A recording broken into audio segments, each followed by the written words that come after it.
Morning student. तो जैसा कि आप सब जानते हैं कि मौजूदा जो है वो आदमी वबा की वजह से तालीम को शदीद नुकसान पहुँचे, तो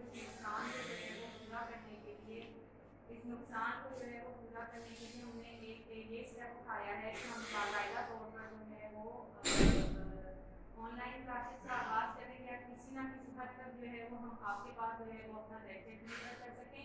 तो मैं जो आपको लेक्चर दे रही हूँ वो दे रही हूँ बायो का क्लास 9 के लिए, जिसमें जो है वो सबसे पहले जो है वो मैं आपको बताऊँगी कि आपके इंडेक्स बुक आप सब जो हमारे पास इंडेक्स पेज है, आप इसमें देखेंगे क्लास 9 आपके पास है टोटल 19 चैप्टर, लेकिन आपके पास क्लास 9 में जो आपने पढ़ने होंगे वो टोटल आपने जो है वो 10 चैप्टर पढ़ने होंगे, जिसमें आपके पास पहला चैप्टर जो है वो आपके पास है इंट्रोडक्शन टू बायोलॉजी का, जिसमें हम जो है वो बायोलॉजी की स्टडी पढ़ेंगे, बायो के बारे में पढ़ेंगे। इस चैप्टर को स्टार्ट करवाने से पहले सबसे पहले मैं आपसे मौजूदा जो है वो आपके पास आदमी वबा के हवाले से कहूँगी कि अपना ख्याल रखें, अपना बाकायदा जो है वो बाहर निकलने से पहले मास्क का इस्तेमाल करें, अपने हाथों को जो है वो बार बार धोएं और सैनिटाइजर का इस्तेमाल करें। इस तरह से आप अपने और अपने प्यारों को जो है वो इस आदमी वबा से बचा सकते हैं। तो हम स्टार्ट करते हैं अपना चैप्टर नंबर 1 जो हमारे पास है वो हमारे पास है introduction to biology. Introduction to biology मतलब अगर हम आपके पास पढ़ रहे हैं बायोलॉजी तो सबसे पहले हमें ये पता होना चाहिए कि आपके पास बायोलॉजी है क्या, व्हाट इज बायोलॉजी। तो बायो जो आपके पास है, बायो आपके पास दो वर्ड से मिलकर बनता है, एक होता है बायो और दूसरा जो होता है वो आपके पास दूसरा वर्ड जिसमें यूज हुआ है वो है लोगी। बायो आपके पास, बायो का मतलब होता है आपके पास लाइफ और लोगी का मतलब होता है आपके पास स्टडी।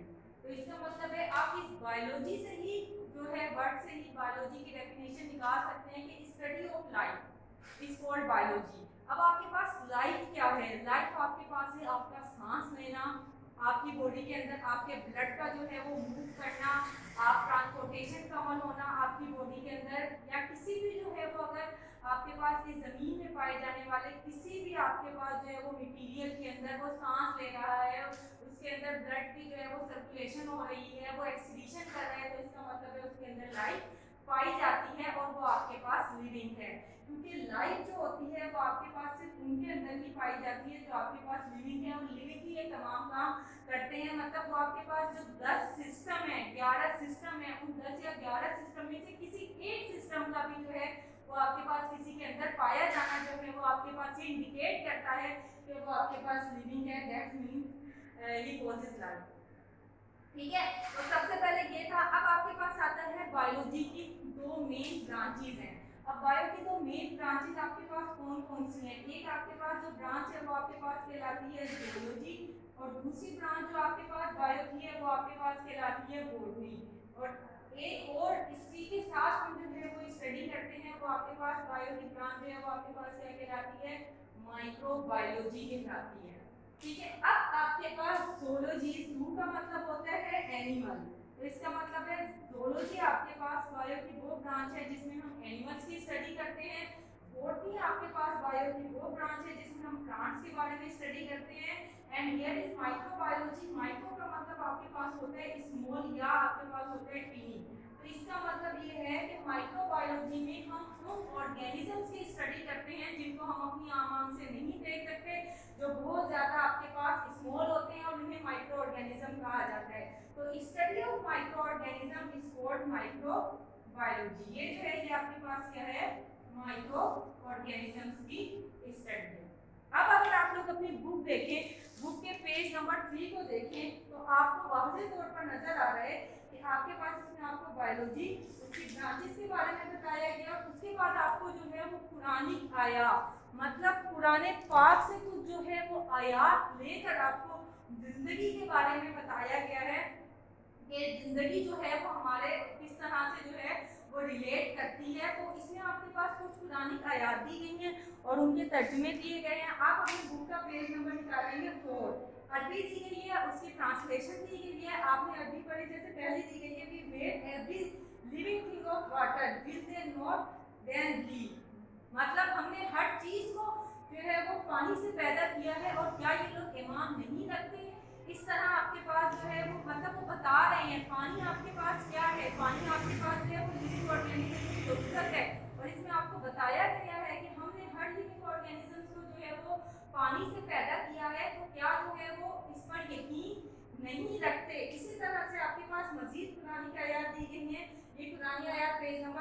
पेज नंबर 5 और पेज नंबर 6 पर मौजूद है।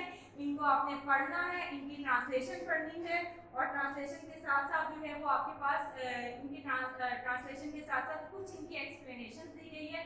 एक्सप्लेनेशन आप लोग जो है वो पढ़ेंगे, ये आपका होमवर्क है और बाकायदा तौर पर आप पढ़ सकते हैं क्योंकि कुरान पाक से आप निकालेंगे आयात। इन आयात का जो है वो आपको बताया गया कौन सी सूरत से और किस आयात से ली गई है। आप इसको जो है वो उर्दू के साथ भी पढ़ सकते हैं, पढ़ें लिखें और इसको समझें।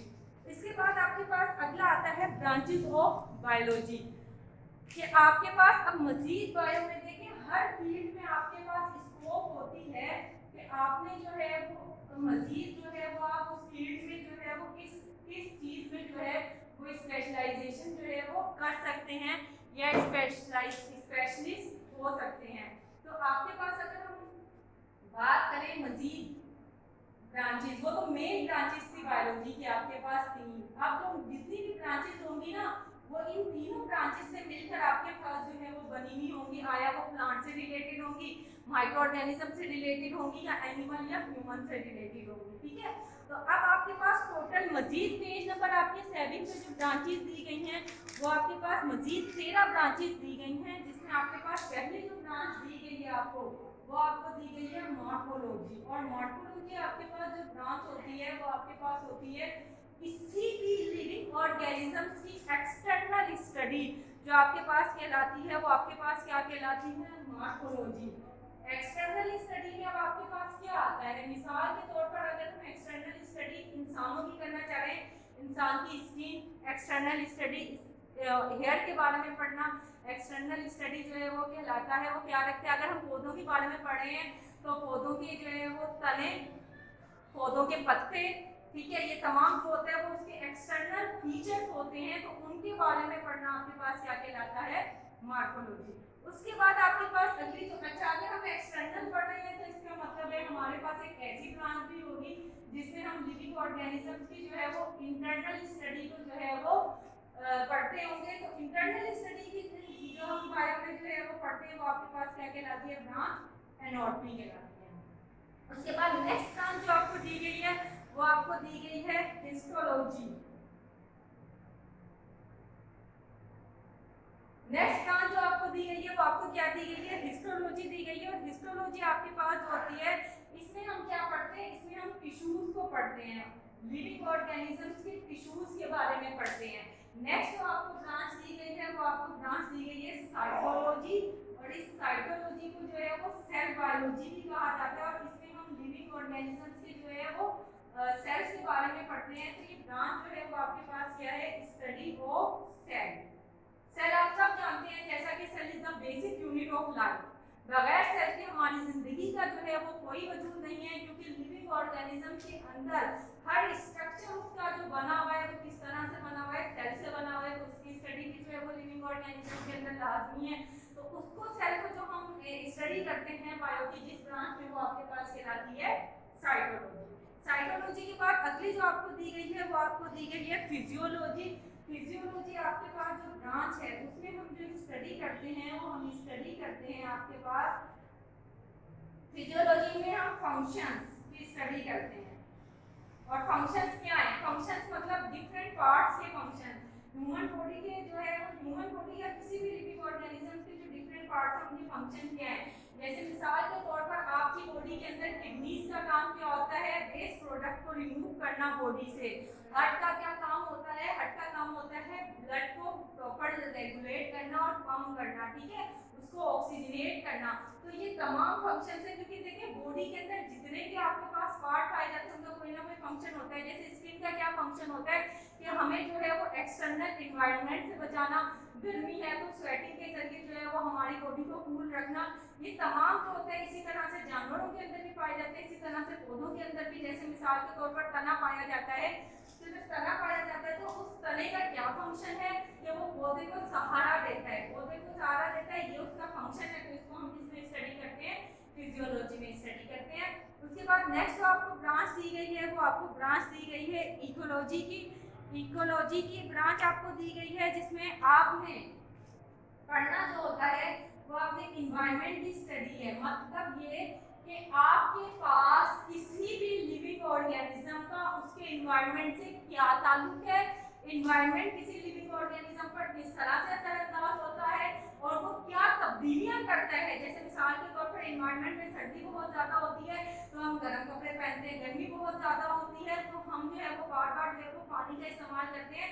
हम इन्वायरमेंट के साथ ये हमारा एक रिलेशन है। इन्वायरमेंट में हवा ज़्यादा है, ये हमारा जो है वो इन्वायरमेंट के साथ रिलेशन है। ये तमाम चीज़ें जो है वो हम स्टडी करते हैं, इसलिए स्टडी करते हैं, ये हम करते हैं इकोलॉजी में। 6 ब्रांचेस हो गई। नंबर 7 जो आपको ब्रांच दी गई है वो आपको ब्रांच दी गई है एम्ब्रियोलॉजी। एम्ब्रियोलॉजी को जो है वो आपके पास डेवलपमेंट बायोलॉजी भी कहा जाता है, डेवलपमेंट बायोलॉजी। एम्ब्रियोलॉजी में जो हम स्टडी कर रहे होते हैं वो हम स्टडी कर रहे होते हैं कि एक लिविंग ऑर्गेनिजम्स का अडल्ट बनना, मतलब एग से, मिसाल के तौर पर एक एग होता है, उस एग से आपके पास एक लिविंग ऑर्गेनिज्म बनता है। तो एग से लेकर लिविंग ऑर्गेनिज्म बनने तक आपके पास उसके अंदर जितनी भी तब्दीलियां आती हैं उन तमाम तब्दीलियों की स्टडी करना, ठीक है, वो आपके पास क्या कहलाता है, एम्ब्रियोलॉजी या से डेवलपमेंटल बायोलॉजी भी कहा जाता है। उसके बाद अगला जो आपके पास है वो आपके पास है टैक्सोनॉमी।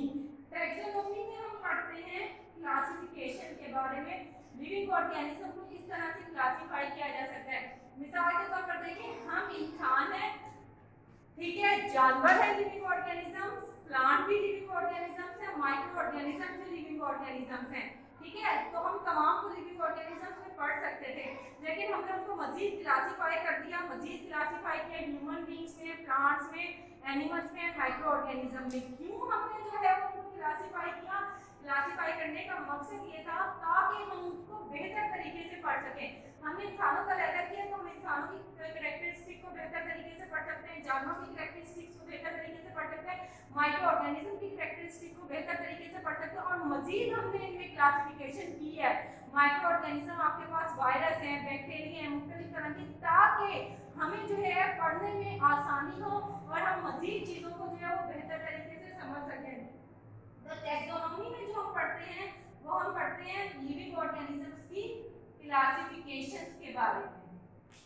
उसके बाद नंबर 9 जो आपको ब्रांच दी गई है वो आपको दी गई है जेनेटिक्स। और जेनेटिक्स में जो हम पढ़ते हैं वो हम पढ़ते हैं हेरिडिटी मटेरियल्स के बारे में या हेरिडिटी के बारे में। हेरिडिटी आपके पास होता है वो कैरेक्टरिस्टिक्स हैं जो वालिदैन से ऑफस्प्रिंग मतलब औलाद के अंदर ट्रांसफर होते हैं, या एक पौधा है उस पौधे से आपके पास नया पौधा बन रहा है तो उसके अंदर जो है वो जाहिर सी बात है जो पेरेंटल प्लांट है उसकी कैरेक्टरिस्टिक्स आती हैं। तो इन तमाम चीज़ों को हम जो पढ़ते हैं वो हम किसमें पढ़ते हैं, जेनेटिक्स में पढ़ते हैं। उसके बाद जो आपके पास है प्लेंटियोलॉजी। प्लेंटियोलॉजी में जो हम पढ़ते हैं वो हम पढ़ते हैं फॉसिल्स के बारे में।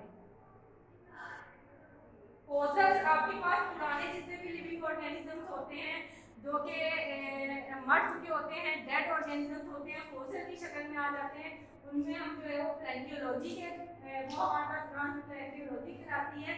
उसके बाद नेक्स्ट अगर हम बात करें कि नेक्स्ट आपको जो ब्रांच दी गई है वो आपको ब्रांच दी गई है बायोकेमिस्ट्री की। बायोकेमिस्ट्री की ब्रांच दी गई है। बायोकेमिस्ट्री ब्रांच आपके पास ये होती है, बायो का आपके पास इस केमिस्ट्री से मतलब लाइफ का, केमिस्ट्री क्या है, केमिकल्स, मुख्तलिफ तरह के केमिकल से आपके पास क्या रिलेशन है, क्या लिंक है, मुख्तलिफ तरह के केमिकल्स इंसानी जिंदगी पर क्या असर अंदाज होते हैं, या मुख्तलिफ तरह के केमिस्ट्री के केमिकल्स को हम किस तरह से जो है वो इंसानों की फलाह बहबूद के लिए इस्तेमाल कर सकते हैं। फिर आपके पास जो है वो बायोलॉजी की एक अहम ब्रांच आती है माइक्रोबायोलॉजी। मतलब हम इसमें उन लिविंग ऑर्गेनिजम्स की स्टडी करते हैं जो हमें अपनी आम से नजर नहीं आते, वो इंसान के लिए जैसा कि फायदेमंद भी है, नुकसानदेह है। इसकी बेहतर मिसाल तो होती है वो मौजूदा सूरत हाल को देते हुए मैं आपको जो है वो बता सकती हूँ, जैसे कि कोरोना वायरस है, आपके पास क्या है, कोरोना एक वायरस है, उस वो वायरस आपके पास जो है वो क्या है, उसको स्टडी किस फील्ड में करते हैं, माइक्रोबायोलॉजी की, वो भी हमें नजर नहीं